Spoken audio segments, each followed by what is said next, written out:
Corona virus کے وبا کے باعث سعودی عرب میں تمام مساجد عبادات کے لیے بند کر دی گئی ہیں، لیکن صرف مسجد الحرام اور مسجد نبوی میں نماز ادا کی جا رہی ہے،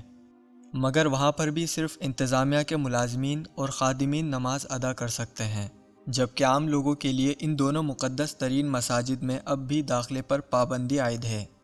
رمضان شریف کے آمد کے موقع پر حرمین شریفین کے انتظامیہ کی جانب سے اعلان کیا گیا ہے کہ حرم شریف میں ہونے والی نماز جمعہ کا عربی خطبہ اب ترجمے کے ساتھ دیگر 5 زبانوں میں بھی لائیو سنایا جا سکے گا، جن میں اردو زبان بھی شامل ہے۔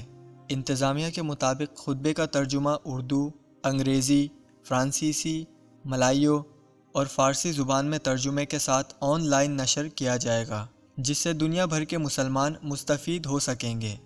مسجد الحرام کی انتظامیہ کے شعبہ ترجمہ کے سربراہ انجینئر وسام مقادمی نے بتایا کہ رمضان المبارک کے دوران جمعے کے خطبے کے علاوہ دیگر درسوں کو بھی 5 بین الاقوامی زبانوں میں لائیو نشر کیا جائے گا۔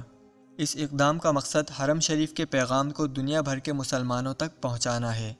آن لائن ترجمے نشر کرنے کے لیے جدید ترین آلات اور قابل مترجمین کی خدمات حاصل کر لی گئی ہیں۔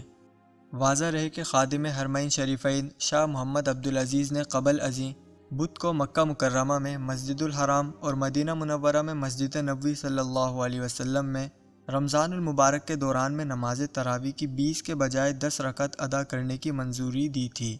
اس کے علاوہ مسجد الحرام اور مسجد نبوی میں عام عبادت گزاروں کے داخلے پر بدستور پابندی برقرار رہے گی۔ حرمین شریفین میں اجتماعی نماز تراویح ادا کی جائے گی، مگر دونوں مساجد میں اتھارٹی کے ملازمین اور ورکر ہی نماز تراویح ادا کر سکیں گے، جو کہ 5 تسلیمات تک محدود ہوں گی اور 2 رکعتیں ادا کی جائیں گی، یعنی صرف 10 رکعت نماز ادا کی جائیں گی۔ دوستو، مزید اپڈیٹ کے لیے UCS TV کو سبسکرائب کریں اور بیل آئیکن دبائیے، اور اس ویڈیو کو لائک کرتے ہوئے اپنے جان پہچان کے لوگوں کے ساتھ بھی شیئر کیجیے۔